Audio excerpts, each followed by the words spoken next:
I have chronic asthma and a productive cough for 3 years. Please help. Asthma is part of the COPD chain. Okay, basically means that it's a neurological issue. So if I was addressing asthma, that's what I would do if it were me. Um, I was strengthening my neurological system. Okay, so when you're strengthening the neurological system, you have to see it's at the back of the head. Number one, you have nerves at the back of the head. Okay, you have nerves on the adrenals. Adrenals produce neurotransmitters that control the nervous system.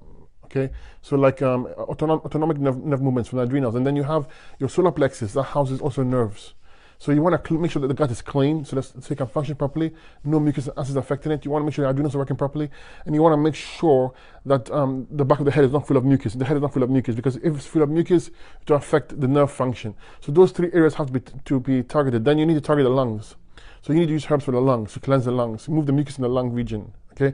Then as I'm doing this, I'll use antispasmodic herbs to help calm and the spasm, so you don't have to always be using the inhaler. It gets less and less, because the more you calm the spasms, the less you will need it. Okay, then this is what I would do, and expect a lot of mucus to come out of you. You start spitting out mucus, green mucus, yellow mucus, and this is what you want. You want to clean the lungs of all the congestion. Okay, but this is a heart, a kidney, adrenal, and lymphatic issue. So all those need to be addressed. So I'll be in the Fabulous 5 Kidney Tea, and I'll use all those herbs I just mentioned, and I'll be relentless at it. If you're coughing like that, you have to, okay, Levon, you have to really take it seriously, okay, because when mucus accumulates this way, it only gets bad. Now you go to the doctor, he gives you the puffs, and you put it down your chest. That's a steroid.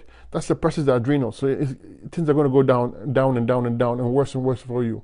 You have to take charge. I would be on a 30-day dark grape only diet. I wouldn't even question it. Okay, you don't want to mess around with such conditions.